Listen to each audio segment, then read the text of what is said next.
world's first certified patient-centered practitioners. This is a program that I've been working on for a long time. I wanted to make sure I got this right and that it was something that meant something. It wasn't just like, oh, a badge that you answered a few questions for, a few multiple choice things, anything like that. And I've had quite a few questions from people now that it is live, now that enrollment is open. First of all, just to say, if you are an experienced practitioner and you want to join the fast track program that will take you through the entire process in 6 months, your deadline is tonight. So this is going out on Thursday, the 19th. After that, it closes. I won't be opening it again for 6 to 9 months. You can do the self-paced option though after that. That's something you can do as well. But if you want to get on record time, be one of the first, you'll need to join by tonight. But rather than go into what's involved there, what I thought I'd show you is a peek behind the curtain, show you behind the scenes what's involved in the patient-centered tribe, because this is what you'll get access to when you join the tribe. This is what you get access to when you join the fast track as well. So let's have a little peek here. I'm going to share my screen. When you log in, this is what you'll get. So you've got the dashboard and things up there. These are the main courses. So the one I always recommend starting with is Mastering Any Course. This is a little mini course. I don't think it even takes an hour. There's lots of very short videos here. This will just help you get the most out of any online course in the future. Not just the content that we go through for certification, but also anything you choose to do in the future as well. So we go through the 6 steps that you need to really make sure that you get the most out of it. So I think it only takes about 45 minutes. It's very quick to do, but I recommend starting with that because it will pay off for the rest of your career. Now, what I've also put together, this is an overview of the Certified Patient-Centered Practitioner course. So this is broken down. There's going to be more content added to it as we go through the fast track as well, but running you through what's involved in the 3 phases. Now, phase 1 is going to be going through the on-demand content, and the fast track will take you through and summarize that, so you don't have to watch all the videos there.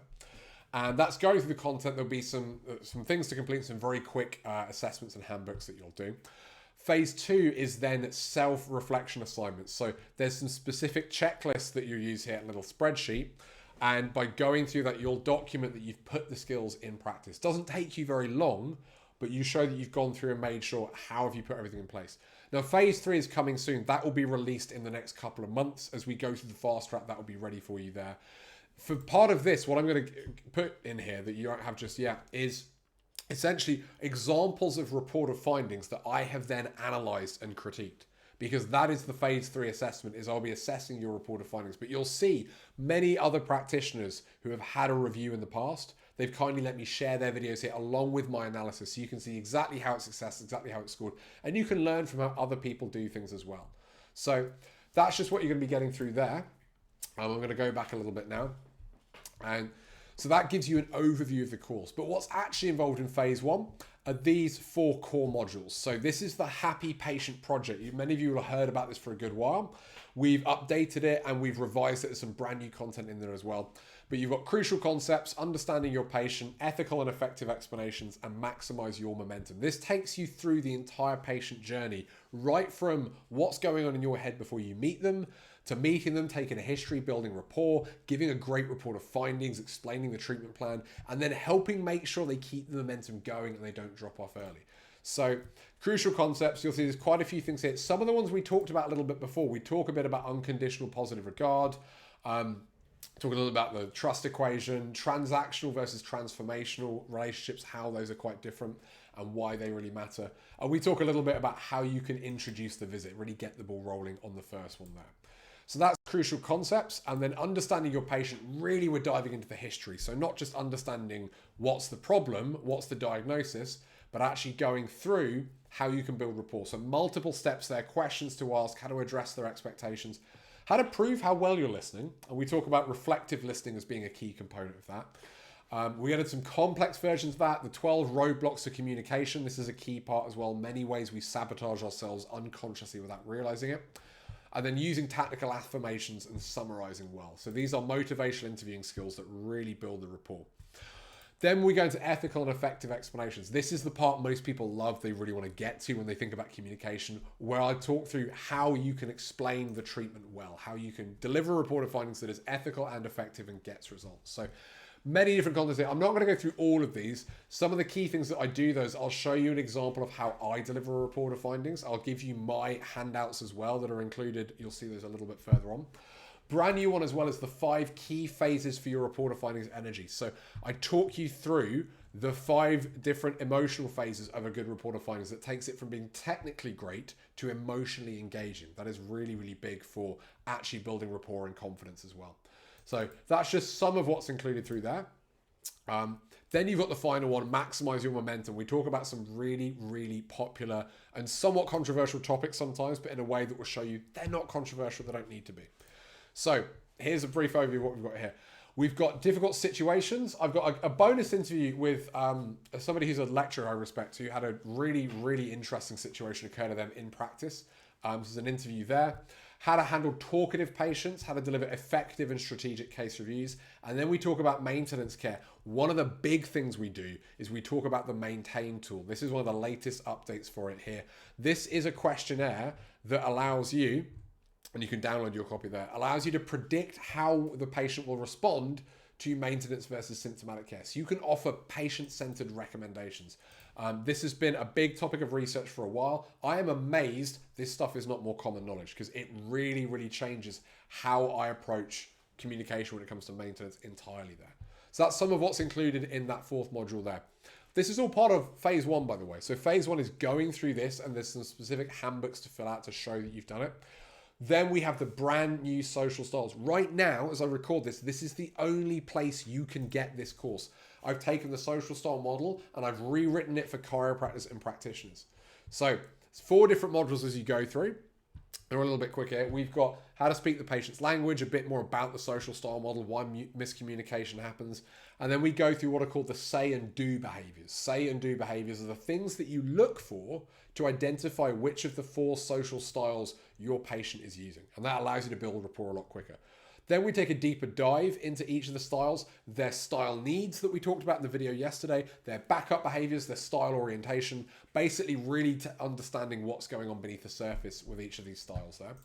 And then we go through how to adapt your communication to each of those styles. So a little bit about how to speak their general language, some general modifications, but then I show you exactly how to modify the history, the exam, and the reported findings for each of those 4 styles. So you can really tailor it and personalize it.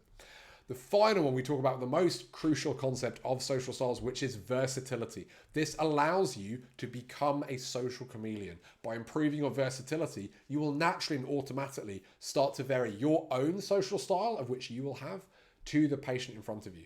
And that allows you to become much more versatile. It makes practice much easier, much more rewarding, much more enjoyable as well. But most importantly, it gets better results for your patients. So that's just some of what is included here. It's going to take a little bit to go back. Here we go. So the social styles model and the Happy Patient Project are phase 1. Phase 2 and 3 is then going through and implementing those. Now, I do have a bonus course coming very soon called Boost Your Confidence. This is particularly ideal if you're a newer graduate or you're somebody who really struggles with confidence and imposter syndrome. I personally really struggled with imposter syndrome earlier in my career, and I'm designing a whole new course to help get you through that faster. This is not part of the fast track because that's obviously designed for more confident, experienced practitioners, but fast track members will have access to that too if they want to. It's completely optional there. But that's what you'll get as well. So this is what's included in your tribe membership. This is just the content. You've also got access to me. You've got live calls. You've got a Facebook community. You've got some really cool stuff that I'm going to be announcing once you join. There's some extra bonuses that I'm not even going to advertise right now. But essentially, this is how you can become a certified patient-centered practitioner. So if that is for you, if that's something that you want to do, you want to become one of the first people to hold this certification, then you have 2 options. Option number 1 is the fast track. This is for you if you are an experienced practitioner, like I say, if you're already quite confident. If you think all that content looks great, but man, I don't want to have to watch all of that, because you probably know a few of these things already. The fast track will take you through quicker summaries and it will signpost you. So if you go, oh, I've not come across the 12 roadblocks before. Oh, I don't really know how reflective listening would work. Then I will link just the videos you need to watch for that. So you can click, watch those, but you don't have to watch the things that you maybe already do. If you're not familiar with a lot of what I showed you here, if a lot of this seems quite new, if you're newer in practice, or if you're somebody who thinks that, you know, communication is a little tricky, it's something that you struggle with, I do not recommend the fast track. Like I would not recommend it. It's going to be very stressful. It's going to be quite overwhelming for you. You could do it, I have no doubt, but it's going to take a lot of your time because there's going to be this added time pressure, this added accountability for something that's not designed for you. So this is if you're experienced, the fast track will be the quickest way to do that. If not, join the Patient-Centered Tribe. The Patient-Centered Tribe is this membership, gives you access to all of this, but at a self-paced option. So there's no pressure, there's no deadlines. You can use it, go through it as quick or as slow as you would like. You can come back and review it. There's a rolling 30-day membership as well, so you don't have to sign up for a great big thing. This right now is the least expensive way to ever get access to this content. Previously, you would have had to have paid a lot more to buy these outright because the value of them is so high.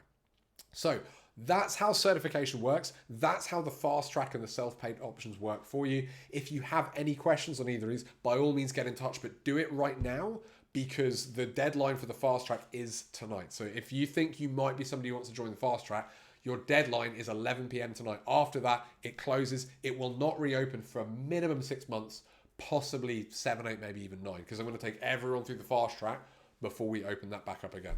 So that's all the content there. Any questions, anything you want to know about any of this stuff, by all means, shoot me a message. Otherwise, I'll see you next week for another video. Take care.